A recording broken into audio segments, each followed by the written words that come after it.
వివాదాలకు care of అన్నట్లుగా పేరు తెచ్చుకున్న ఆ నాయకురాలు తాజా కామెంట్స్ వివాదాస్పదంగా మారాయి. ఆమె మాట్లాడిన మాటలపై సోషల్ మీడియాలో విపరీతంగా ట్రోలింగ్ జరుగుతోంది. ప్రజా సమస్యలు వినిపించాల్సిన చోట కాంట్రవర్సీ క్రియేట్ చేయడం ఆమెకే చెల్లిందంటూ రాజకీయ వర్గాల్లో చర్చ జరుగుతుంది. సంబంధం లేని మాటలు మాట్లాడుతున్న హైకమాండ్ ఎందుకు సైలెంట్గా ఉంది? ఇంతకు ఎవరా మహిళా నేత?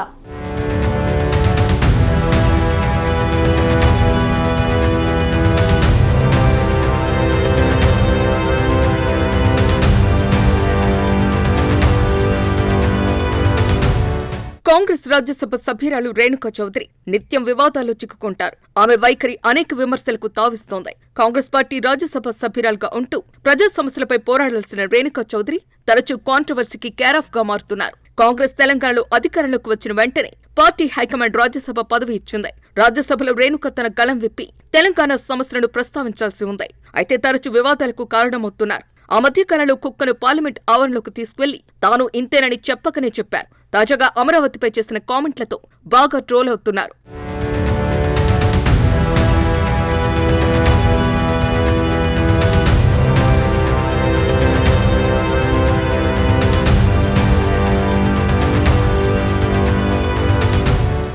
అమరావతి అనే ఆలోచన మొదలైనప్పుడు అప్పటి ముఖ్యమంత్రి చంద్రబాబు ఇచ్చిన హామీలను నమ్మి రాజధాని ప్రాంత రైతులు స్వచ్ఛందంగా ముందుకు వచ్చి దాదాపు 34,000 ఎకరాల భూమిని ఇచ్చారు. ప్రపంచ స్థాయి రాజధాని నిర్మాణం జరుగుతోంది అనే ఆశతో వారు తమ భూములను త్యాగం చేశారు.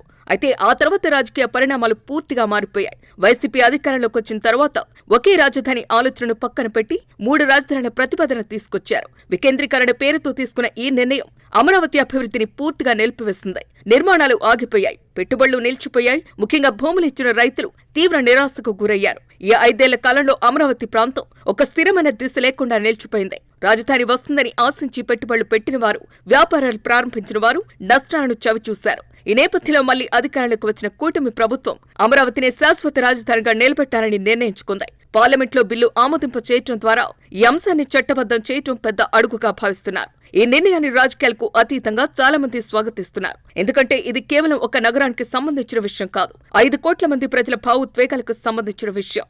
అయితే ఈ సానుకూల వాతావరణంలోనే మరో వివాదం తలెత్తింది. రేణుకా చౌదరి చేసిన వ్యాఖ్యలు ఇప్పుడు చర్చనీయాంశంగా మారాయి.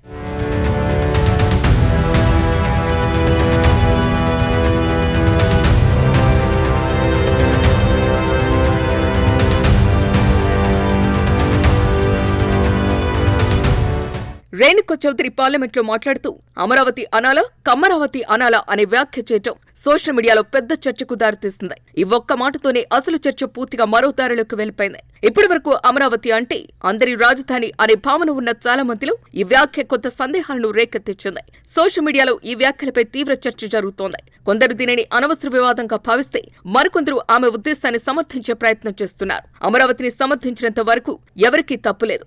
అలాగే తెలంగాణకు స్టీల్ ప్లాంట్, కోచ్ ఫ్యాక్టరీ వంటి వాటిని అడగటంలో కూడా ఎవరూ తప్పుపట్టరు. కానీ తన ప్రసంగాల్లో కులం ప్రస్తావన తేవటమే రేణుకా చౌదరి సోషల్ మీడియాలో ట్రోలింగ్ కు గురవుతున్నారు. పెట్టరా అమరావతి, పలకరా కమ్మరావతి అని కులం పేరు తేవటంతో ఇప్పుడు అసలు విషయం పక్కదారి పట్టింది. వైసీపీ సోషల్ మీడియాలో అమరావతిలో తాము చెప్పిందే నిజమంటూ ట్రోల్ చేస్తున్నారు. తెలంగాణకు సంబంధించిన నేతగా ఉన్న రేణుకా చౌదరి ఆంధ్రప్రదేశ్ విషయంలో మద్దతు ఇవ్వటం వరకు తప్పులేదు, కానీ కులం ప్రస్తావన తెచ్చి విషయాన్ని డైవర్ట్ చేశారు. ఇప్పటికైనా రాజ్యసభలో సమస్యలను గురించి పోరాడు తల్లి అంటూ కొందరు పోస్టు పెడుతున్నారు.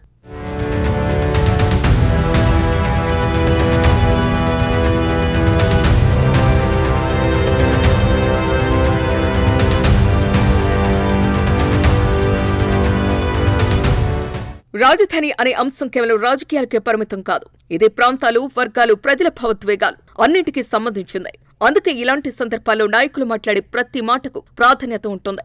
చిన్న వ్యాఖ్య కూడా పెద్ద చర్చకు దారితీస్తుంది. కొంతమంది విశ్లేషకులు మాత్రం రేణుకా చౌదరి వ్యాఖ్యలు వేరే కోణంలో చూస్తున్నారు. ఆమె ఉద్దేశం ఒక సామాజిక వర్గాన్ని ప్రోత్సహించడం కాదని, గతంలో అమరావతి నిర్మాణంలో కీలక పాత్ర పోషించిన నాయకత్వాన్ని సూచించడమే కావచ్చని అంటున్నారు. అయితే రాజకీయాల్లో భావం కన్నా మాటల ప్రభావమే ఎక్కువగా కనిపిస్తోంది. మొత్తానికి అమరావతి రాజధాని అంశం మరోసారి కేంద్ర బిందువుగా మారింది. ఒకవైపు ప్రజలు ఈ నిర్ణయాన్ని స్వాగతిస్తోంటే, మరోవైపు రాజకీయ వ్యాఖ్యలు కొత్త చర్చలకు దారితీస్తున్నాయి. అయినా కూడా ఓ విషయం మాత్రం స్పష్టంగా కనిపిస్తోంది. రాష్ట్రానికి ఒక స్థిరమైన రాజధాని అవసరమనే విషయంలో ప్రజల అభిప్రాయం దృఢంగా ఉంది. ఇప్పుడు అసలు సవాల్ ఏంటంటే ఈ నిర్ణయాన్ని అమలు చేయటం, అభివృద్ధిని వేగవంతం చేయటం, రైతుల నమ్మకాన్ని నిలబెట్టడం, పెట్టుబడులను తిరిగి ఆకర్షించడం. ఇవన్నీ ముందున్న పనులు. రాజకీయ చర్చలు పక్కన పెట్టి అభివృద్ధిపై దృష్టి పెట్టినప్పుడు మాత్రమే అమరావతి నిజంగా రాజధానిగా రూపుదిద్దుకుంటుంది. చివరగా చెప్పాలంటే అమరావతి కేవలం ఒక పేరు కాదు, అది ఒక ఆశ. ఆ ఆశను నిలబెట్టడం ఇప్పుడు ప్రభుత్వ బాధ్యత.